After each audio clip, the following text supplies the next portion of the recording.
In this lesson, we're going to begin the process of creating our character using blueprints.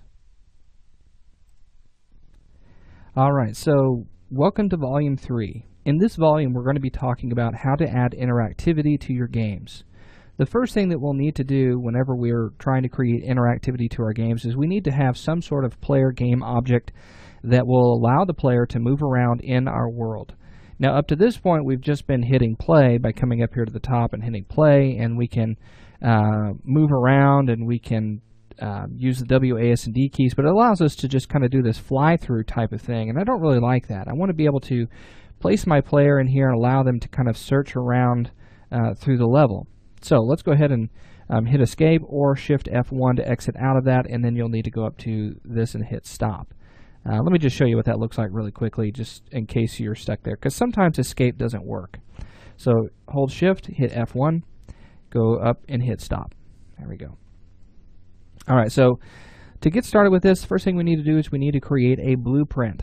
Now, blueprints are assets that use visual scripting, and so we're using the blueprint editor to create the behaviors of our game objects.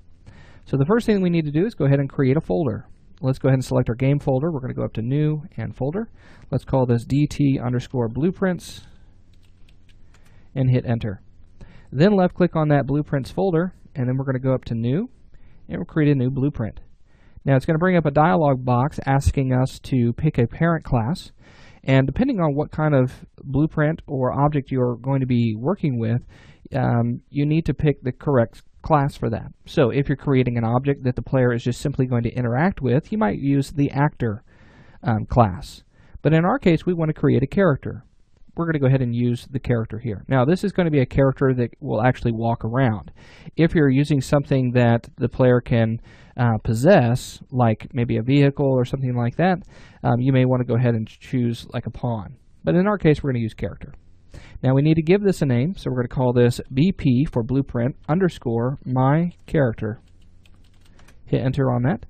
And then now all you have to do is double click on that, and that will bring up the blueprint editor. Now looking at our blueprint editor, there are three modes that we need to worry about. You can access these right here in the top right corner. You can go to Defaults. This will give you all the default properties of the blueprint itself. We're not going to worry about anything in here right now.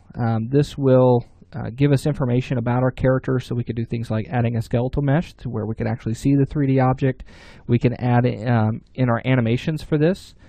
We can come in and we could maybe add clothing to it. So if it's using clothing simulations, we can come in and do that as well.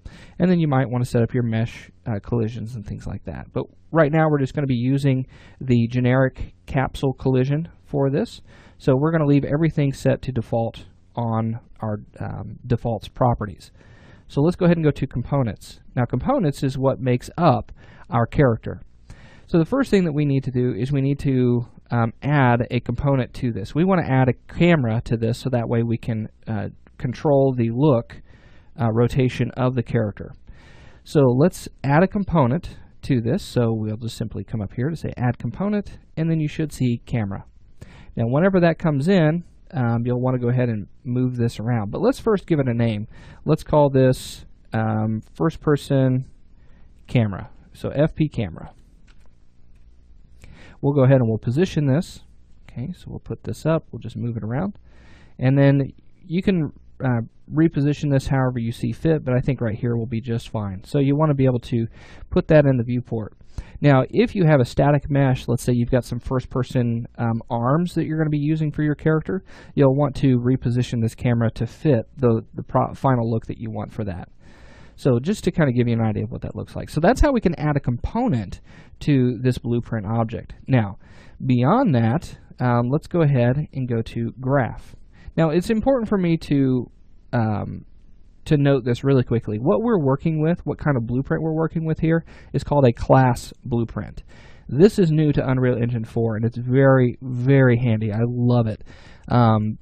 If you're used to using Unreal Engine 3, you're probably used to level blueprints. Now, obviously, Unreal Engine 3 didn't have the blueprints editor, but it did have Kismet. And Kismet will seem very familiar like this.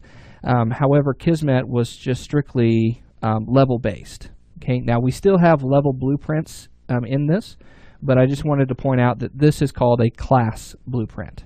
Okay.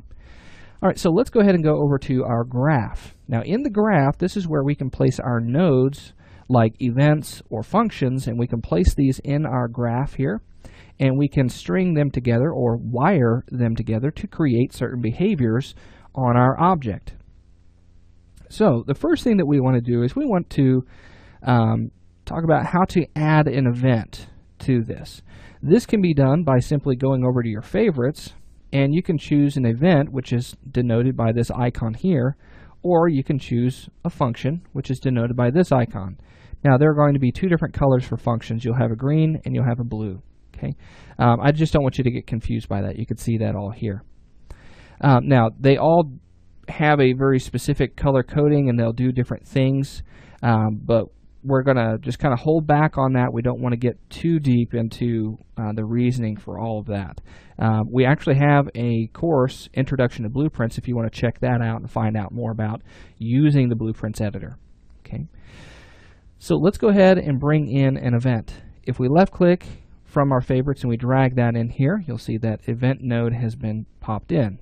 Now we could come in and we could say, let's use a function on this. So we'll simply left click and drag this in. We can wire things together. Now for this one, you'll notice that we have this execution output. It needs to go into an execution input, but you'll notice that this function doesn't have that. And so this will actually get information.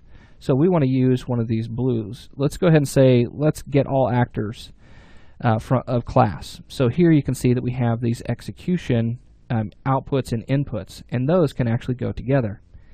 All right. Now, let's go ahead and select these. You can do that by left-clicking on them, and you'll just simply delete that out. Okay. Now, once those are deleted out of the graph, okay, you got an idea of how we can bring some of those nodes in. Let's talk about a different way of finding nodes. You can do this using the Find Nodes section of your palette. You can do a search, or you can expand the library and start going through all of these different categories. But that can be a little daunting because there are tons and tons of nodes. Another way of adding nodes in is by right-clicking in your graph, and you can find them this way. Right-clicking in the graph is very handy because it allows us to use this context-sensitive feature that will only show us nodes that will pertain to the current situation, so what we have selected in our graph.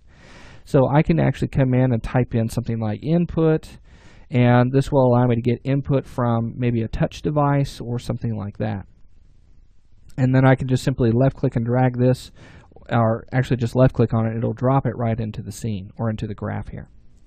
Let's go ahead and select that and delete it. Now you might be wondering, all right, so how do we get started with creating input for our player? Well, we need to take a step back for just a moment. We've created our blueprint, and that's perfectly fine, but we need to go ahead and set up our input axes, and that's done through the project settings. And we'll go ahead and we'll get started with that in our next lesson.